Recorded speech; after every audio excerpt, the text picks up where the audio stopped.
او الحمدلله دغسې مجالسو باندې د سړي زړه روښانه کېږي چې هغه موږ وینو چې هغه د مساجدو افتتاح وي یا مدارس وي. موږ ټولو ته معلومه ده چې د انسان سعادت و نیکبختي هم په دې کې ده چې انسان دغه الهي دین مطابق خپل ژوند تیر کړي او دغسې تربیه حاصله سي او پر همدغه باندې تر هغو پورې چې وفات کېږي ژوند و زندګي وي. خبره نوره نه ورته د شکر ځای دی الحمدلله چې موږ تاسې په وطن کې علما کرام سته او لکه څنګه چې دا دین ساتل سوی دی افغانستان چې دغه درو امپراتوریو مقبره وګرځېدله په همدې وجه ګرځېدلې چې الحمدلله دلته د دین ریښې قوي دي. زموږ تاسې دغه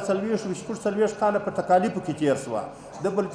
پردي خلک به راته د هغو سره جهاد و تکالیفو بند و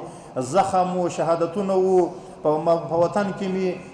غمیزې ګډې وې. دغه یو فرصت اوس راغلی دی راځي ټوله دې ته متوجه سو چې د خپلو اولادو دپاره ښه اساس کېږدو. راځي نور خپل اولادونه داسې وروزو چې آینده دپاره د چا یو تم هم پیدا نه شي چې وطن او خواته څوک راوګوري. ځکه هغه پر دې باندې پوه شي چې دا په خپله عقیده راسخه باندې او په خپله ټینګه مسلماني باندې خپل دا وطن نور ساتلی شي. دغه وخت بیا یو دغونه تمه هم ورته پیدا نه شي لکه په تېر سوو وختو کې چې خلکو ته تمه پیدا سوی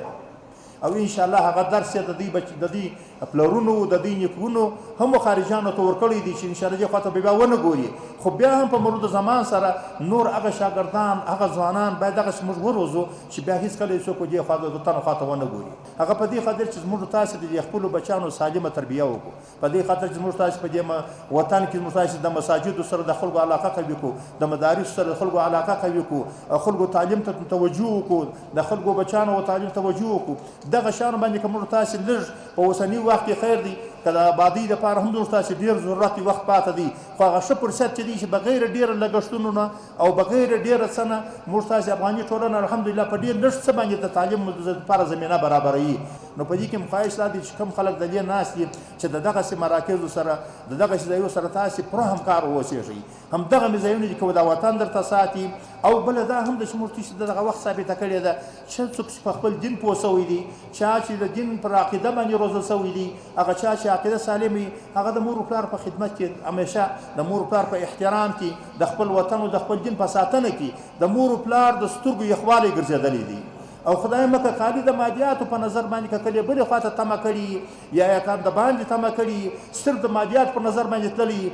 همیشه دپاره تاسو ګوري په هغه کورنۍ کې مشکلات هم وي، سره بېله سوي هم وي، هغه د مور و پلار ارمان هم په خپلو اولادو باندې نه وي ترسره سوی. نو یوازنۍ لار چې دا چې موږ تاسې وغواړو که د مور و پلار و د خپل وطن و د خپل کلي و د هغو سترګو په خپلې ځوانانو باندې یخېږي هغه دغه دی چې موږ صحیح سالمه تربیه ولره ورکړو. د هغه دپاره اوس ښه زمینه برابره ده الحمدلله. اوس که د خارجه څوک کومک کوي هم زمینه ورته برابره ده، که په خپل وطن کې اوسېږو هم زمینه ورته برابره ده، بلکې د دې دپاره کوشش خلک کوي دپاره چې نور هم دغه کار مخته ولاړ شي ځکه د هر چا خپل بچیان دي د خپل بچیانو تربیه کوي.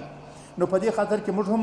دغه وعده کوو چې انشاءالله دغسې ځایو کې په خصوصا تعلیم و د تربیې و په دغسې د سالمه روزنه کې موږ به انشاءالله ستاسې سره په اوږه ولاړ یو چې کوم امکانات چې د حکومت له لارې هغه هم موږ ستاسې سره نه سپموو. او بل دا د ټولو خواهش دی چې موږ تاسې راځئ